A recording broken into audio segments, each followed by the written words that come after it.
Gaming is more than a hobby. It's a lifestyle, a multi-billion-dollar industry fueling that lifestyle. And sometimes it also is a world full of myths, half-truths, and misunderstandings. Because today I'm busting out the 10 myths that will totally change how you see your favorite game and gadgets. Are you ready? Let's go. For those of you new to the channel, I'm Anton, a power engineer, industrial mechanic, and a red seal electrician. We cover all kinds of products and topics in an approachable way for the average everyday person. I'm glad you found us. Hello and welcome back to Gears and Tech. We love tech on this channel, we love gaming on this channel, and I'm sick and tired of hearing the same rumors over and over and over again when many of them are just not true. So let's get started with the very first myth. Gaming hurts your eyes. Now obviously extended screen time can cause eye strain, and certainly with the understanding of blue light, many people are using blue light blocking glasses to help reduce that eye strain. But the reality is that there is no permanent damage done beyond the strain as long as you manage your gaming time using healthy break times. If you're doing long power sessions of 8, 9, 10 hours of gaming, you might want to dial it back a little and go outside, stare at the sun for a little bit, and just give your eyes a break from staring at that screen the whole time. But those of us who have been gaming for a long time, we know that our eyes are not any better or any worse because of gaming itself. Myth number 2, you need a high-end PC in order to play games. First off, that's just not true, okay? So the modern consoles are actually such high quality that you can buy into gaming at a reasonable price and get a certain amount of future proofing by utilizing consoles. But even if you're not a console gamer or you want to experience PC gaming at its finest, there are so many different options.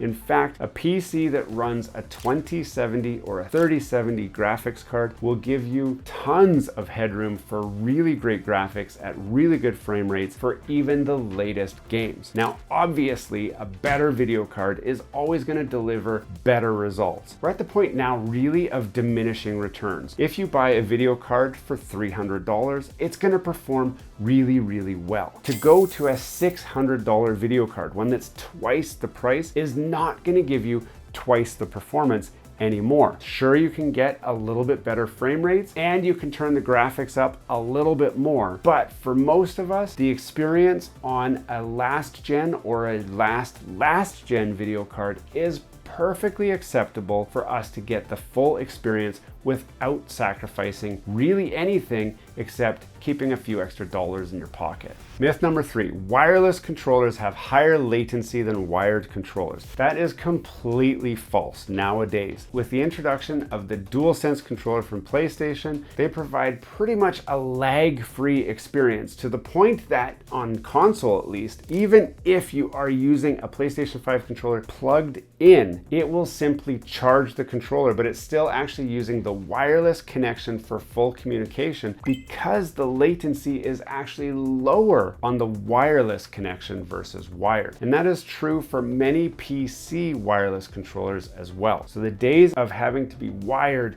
to get the fastest speed with the lowest delay, those are long gone. Myth number 4, more megapixels means better graphics. I mean, most of us are gaming at 1440 right now anyway, and with 4K gaming just so hard to achieve, even with the most powerful video card on the planet, it is very difficult to achieve high frame rates at 4K. So most video cards are relying on some sort of AI upscaling now to hit that 4K. So 1440 seems to be a really good resting place where it's better than 1080 by a lot, but it's not quite 4K, so we're not stressing those video cards or those gaming consoles. So this is kind of the norm at this point. Now this video is going to get dated, and in a couple of years when you're watching this, you're going to be like, we totally do 4K now and it's no big deal. But I promise you, that is very AI dependent in order to hit 4K at all, and many games are not hitting 4K native. It's 4K with assistance. Myth number 5, gaming is a waste of time. The fact is, certain games can actually boost mental capacity. A lot of games are puzzle-based, where you have to solve some sort of problem in order to advance to the next level in that game. Games like that can actually expand your thinking capacity. Now, there are certain games that are just total mindless brain rot type games, and you guys can spot those a mile away. So if you're in some sort of just button mashing, combo producing dungeon crawler where you're not doing a whole lot of thinking, maybe consider opening up your mind a little bit to some other game options that can kind of stretch that brain muscle a little bit, because after all,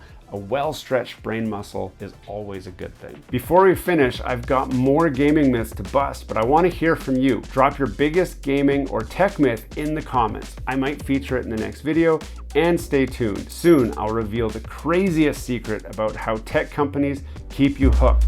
Myth number 6, the more RAM, the better. Now, this is a tough one because I know many of you are going to jump through the screen at this one as I say this, but generally 16 gigs of RAM is really all you need to get the maximum gaming experience. Now, there is a small asterisk next to that, and that would be someone like myself. I've got this computer behind me, I've got 48 gigs of RAM on there, and I think I need all of it. But that's because I use that rig for a lot of video editing and production stuff where I can utilize all of that RAM. But I challenge you, those of you who are gaming with your rig, pull up Task Manager and just see how much RAM you're actually using of the RAM that you have. Most of us are using only about 16 gigs of RAM. If you have 16 gigs, it'll say you're at like 99% utilization. If you have 32 gigs, it'll say you're at about 50% utilization. Now, there are tweaks and stuff that you can do to your games to make them utilize the extra RAM,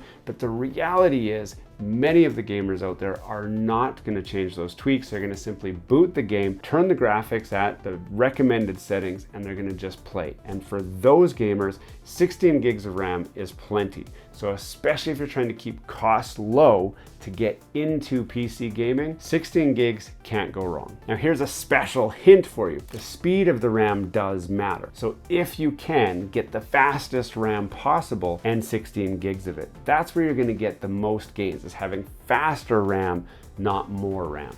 Myth number 7, every gaming laptop is overpriced and poorly built. Now, this laptop here is a gaming laptop, and I spent a small fortune on it. In fact, I spent twice as much on this as I did on that machine right there. But each one has its own place, and especially as we're starting to get into the handheld PC gaming consoles, if you will. Those things are amazing and bridge the gap between the power that you need and the portability that you're looking for. So there's a whole other segment that's opening up for docking handheld gaming PCs versus laptops versus desktops, because we covered the diminishing return effect, where putting the biggest video card doesn't mean that you're getting that big of a difference in graphics anymore. For that reason, really good gaming laptops actually exist at a reasonable price now that get the performance that you're looking for all of the games that you're looking to play, including current gen games. So don't count out a gaming laptop anymore, and especially have a look at those handheld portable gaming devices, because those are really heating up in the marketplace. Myth number 8, VR is just a fad. The reality is VR is actually getting utilized in more and more unique places. I think VR itself as virtual reality it's a tough sell. I've used VR, I have VR, and I'm one of those people who suffer from motion sickness, so I have a hard time going all in on VR. Also, many people are still wearing glasses, and VR just doesn't work well for someone who has to wear glasses, especially when our prescriptions are changing all the time, trying to modify and adapt for that. The one I'm more interested in is AR, augmented reality. That's where we're going to actually be able to wear some glasses that simulate a TV screen on the wall, but we still get to see everything else around us. So we're not totally closed off in a virtual world.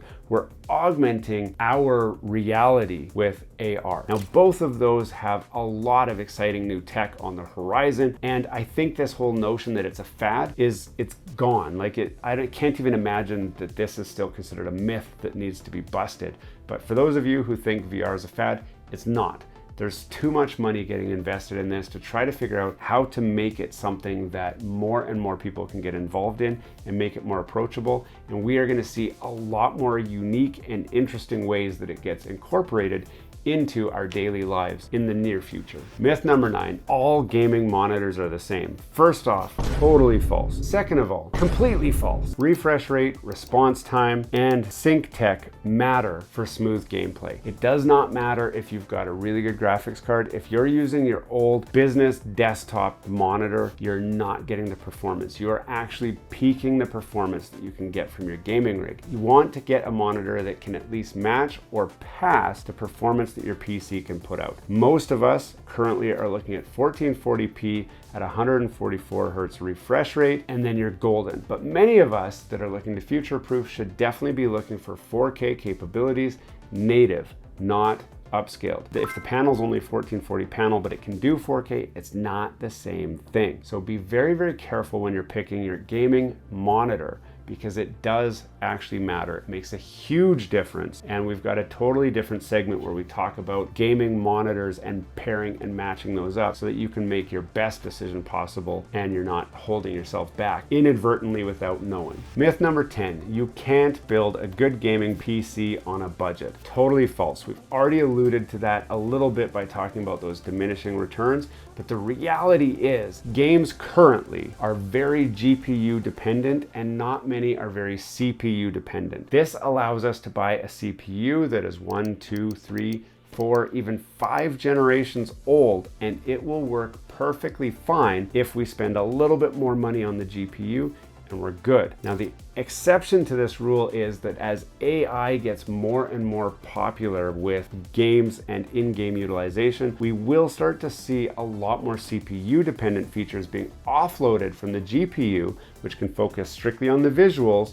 and the AI and the physics to get offloaded to that CPU, where we'll start to see more CPU demand needed. If you're not sure about building your PC or you're looking at the next viable upgrade, I do have a different video that walks you through exactly how to tell where the bottleneck on your PC is and how to decide what the next viable upgrade should be. And also, we talk about how to figure out where the money should be spent and how much money should be spent. So be sure to check that video out because it can save you a ton of money. So there you go, the 10 myths busted wide open. Did you know all of them? Is there one that you learned about that you didn't quite understand before, or maybe you hadn't thought about before?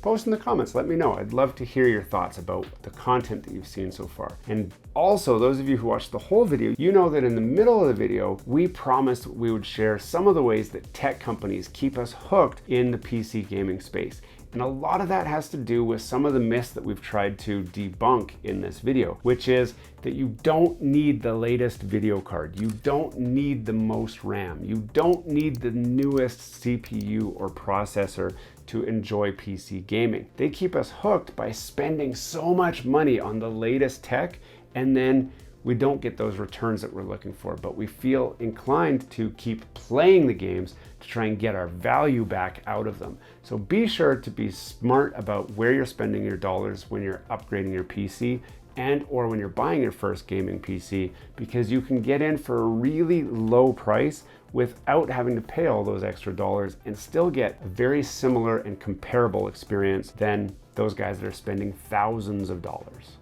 Hey, thanks for watching all the way to the end of this video. We hope you enjoy the content in this video, and we'd love to have you come back. Consider subscribing to the channel if you haven't already. And for those subscribers who are looking for that extra special thing that you can do to support this channel, consider joining our members group. That's where we're building this community, the Gears and Tech community, where we can all enjoy content together. You'll get special perks, which we'd love for you to check out by clicking the link down below. For those of you who are just happy to watch the video, that's okay too. You can check out some of our other content right over here, where we've got some previous videos that have already been uploaded and enjoyed by many of our viewers already. We do hope to see you again. This has been Gears and Tech. Have a great day.